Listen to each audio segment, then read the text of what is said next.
እንዴት ነው ዛሬ ተስማማችሁ? ሊያናግር ይፈልጋል።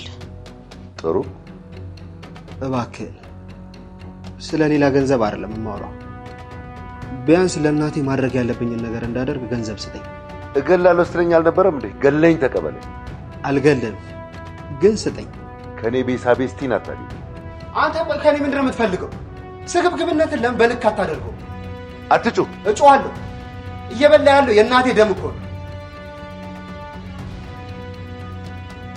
የልጄ ድምፅ፣ የእናትዬ ድምፅ ብቻለሁ እንዴ? የሞተ ሰው ድምፅ እንዴት እሰማለሁ? አይ ትሁት ያላበድሽም ብላኛለች። ያላበድኩ የልጄ ድምፅ፣ የእናትዬ ድምፅ። እኛ ሰርተን ያመጣነው አንተ ከየት ያመጣኸው ነው? የእናቴ ነው የእናቴ ነው። አንተ ልጅ አትጩ። እጮሃለሁ፣ በደንብ አድርጌ እጮሃለሁ። ሰላም የምታገኝ መስሎ ከሆነ ተሳስታ።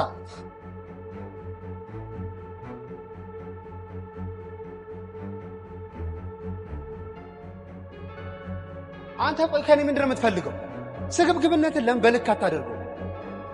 እጮሃለሁ።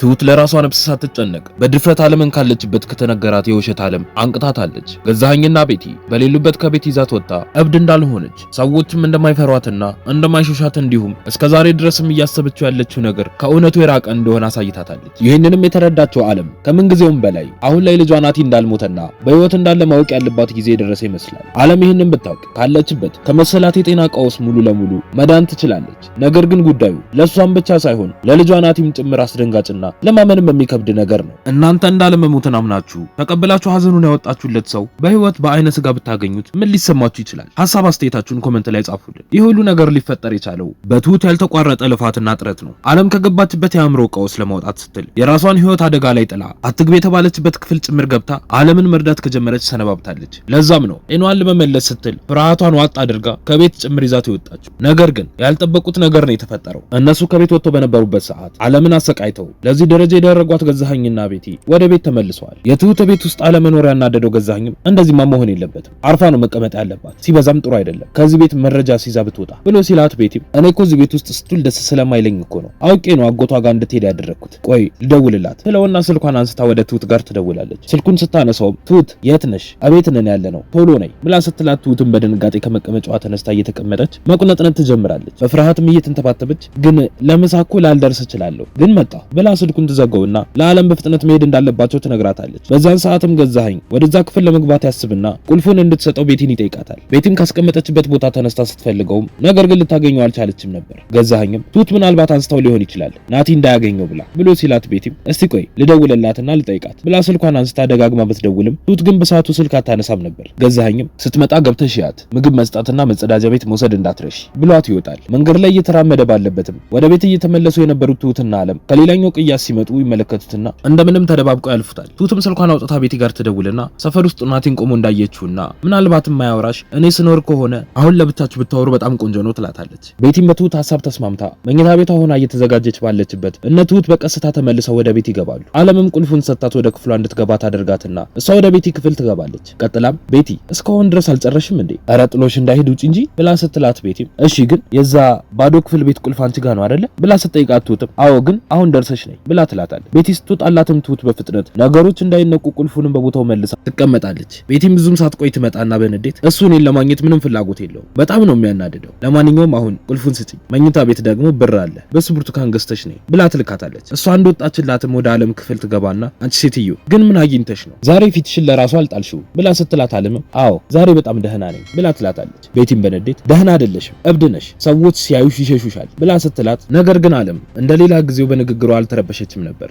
አይ እኔ እብድ አይደለሁም ብላ ስትመልስላት ቤቲም ተገርማ ቆይ ግን እዚህ ክፍል ውስጥ ማን ይገባል ምን አግኝተሽ ነው ብላ ትጠይቃታለች። ዓለምም ምንም አላገኘውም እዚህ ክፍል ውስጥ ደግሞ ገዜና አንቺ ነው የምትገቡት ሌላ ማን አለ እዚህ ቤት ውስጥ ብላ ስትላት ቤቲም አዎ እዚህ ቤት ውስጥ ሰው አለ የኔ እህት እዚህ ነው የምትኖረው አብራኝ ትሁት ትባላለች ብላ ስትላት ዓለምም አንገቷን ደፍታ ዝም ትላታለች። ቤቲም ከዛ ክፍል ትወጣና ትሁትን ጠርታ ወደዛ ክፍል የምትገባ ከሆነ እንኳን ፈርታ እንድታቁም ስለ ገዛኸኝ አደገኛነትና እሱን ከተዳፈረች ሊገላትም እንደሚችል ታስጠነቅቃታለች። ከሰዓታት በኋላ ገዛኸኝ ገዛኸኝ ከስራ ተመልሶ በረንዳ ላይ ቆሞ ባለበት ቤቲ ትመጣና ዓለም እያገገመች እንደሆነ ትነግረዋለች። ነገር ግን ገዛኸኝ ሊያምናት ፈቃደኛ አልነበረም። ቤቲም ቀጥላ ቢያምናት ጥሩ እንደሆነና ችላ ማለት እንደሌለበት ነግራው ጥላው ትወጣለች። ገዛኸኝም ወደ ዓለም ክፍል ይገባና እግሯን እየረገጠ ተነሽ አንቺ አሮጊት ብሎ ይላታል። ዓለምም አሮጊት አልከኝ? ምንም ቢሆን እኮ ወጣትነቴን ተጠቅሜበት ነው ያለፍኩት ብላ ስትለው ገዛኸኝም ግን የኔ ሚስት አይተሻታል አይደለ እንዴት እንደምታምር ብሎ ይላታል። ዓለምም የናትዬ እኩያ ትመስላለች ብላ ስትለው በመልሶ የደነገጠው ገዛኸኝም ምን ቆይ ግን ማንን እያገኘች ነው እንደዚህ ጠጋበኛ ይሆንሽው? ስምኛለሽ ጥርስሽን አራግፌ ሴጣን ነው ማስመስልሽ። ደግሞም አንቺም ያ ልጅሽን በጣም ነው የምታስጠሉት። እንኳን ሞቶ ቢኖርም ምንም አይጠቅም ብሎ ሲላት በንዴት ከተቀመጠችበት ተነስታ ልጄን ተው አትናገረው፣ ናቲን አትንከው ብላ ታንቀዋለች። ወዲያውኑ ወደ ቀልቧም ትመለስና ይቅርታ ግን በቃ የሞት ሰው አይሰደብም እንደዚህ አትበለው ብላ ስትለው በፍጥነት ከክፍሉ ይወጣና ሳሎን ገብቶ እንደተቀመጠም ናቲ ይመጣል። መጨቃጨቅም ይጀምራል። ናቲም በንዴት ገንዘቡን ስጠኝ እኔ የምፈልገውን ሳላሳካ አርፌ አልተኛ ብሎ ሲለው ገዛኸኝም በግድ አስፈራርተ እየጠየቀኝ ነው ብሎ ሲለው ናቲም አዎ በግዴታ ትሰጠኛለህ ብሎ ይለዋል። ገዛኸኝም ይኸውልህ ናቲ ትዕግስቴን አታስጨርሰኝ ስርዓት ያዝ እንዲያውም በእልህ አልሰጥህም ብሎ ሲለው ናቲም ወደ ሳይሆን በግድ ትሰጠኛለህ ብሎ አስረግጦ ይነግረዋል። ገዛኸኝም ተው ብያለሁ ግን ናቲ አላርፍም ካልክ ግን ግንባርህን ብዬ እገልሃለሁ ብሎ ሲለው ናቲም በንዴት አንተ የኔ አባት ልትሆን አትችልም ደግሞ እኔ ቀድሜ እደፋሃለሁ ብሎ ዝቶበት ጥሎት ይሄዳል። በነጋታውም ትሁት ቤቱን እያጸዳች ባለችበት ናቲ መጣና ማውራት ይጀምራሉ። ትሁትም እኔ አንተም ብሆን ብልህ ለመሆን ነበር መሞክረው አንተ ግን እንደዛ አይደለህም። በዚህ መልኩ ጥያቄህ ሊመለስ አይችልም ናቲ ብዙ ነገር ልነግርህ ፈልግ ነበር ግን ደግሞ ንዴትህ ብዙ ነገር እንዳያበላሽ እፈራለሁ ብላ ስትለው ናቲም እሺ ቆይ ምንድነው ንገሪኝ ብሎ ይላታል። ትሁትም በቃ ናቲ ብልጥ ሁን በተለይ ቤቲ ላይ አባትህ ካለው ንብረት ላይ 70%ን ለቤቲ ሰጥቷታል ቤቱን ጨምሮ ብላ ስትለው ናቲ በስሜት ገንፍሉ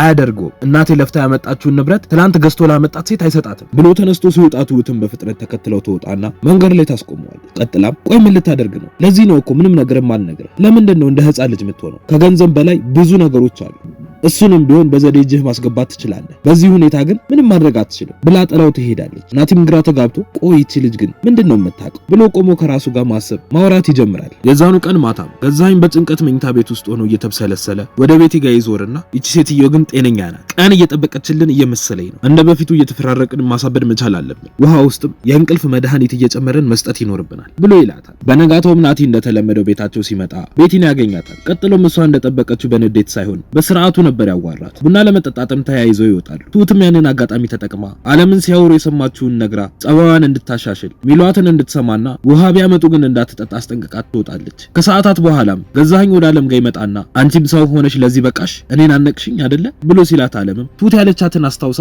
ይቅርታ በጣም ተናድጄ ነው አጥፍቻለሁ ይቅርታ ብላ ትሏለች። እሱም ብትጠነቀቅ እንደሚሻላት አስፈራርቷት ጥሏት ይወጣል። ነገር ግን በዚህ ሰዓት ነው ችግሩ የተፈጠረው። ገዛኸኝ የዓለምን ክፍል ሳይቆልፈው ነበር ወደ ሳሎን የሄደው። የዛኔም ነው ናቲ መጥቶ ከገዙ ጋር ሲጨቃጨቅ ዓለም ሰምታ ወደ እነሱ ጋር የመጣችው። በቀጣይ ምንም ይፈጠር ይመስላችኋል? ሐሳብ እንዲሁም አስተያየታችሁን ኮሜንት ላይ አጋሩ። የምንለቀው ቪዲዮ ለብዙ ሰው እንዲደርስም ላይክ እንዲሁም ሼር ማድረግ አትርሱ። ቪዲዮ ስንለቅ በፍጥነት እንዲደርሳችሁ የደወል ምልክቱን መጫን አትርሱ። በቀጣይ ክፍል እስክንገናኝ እስከዛው በሰላም ቆዩ።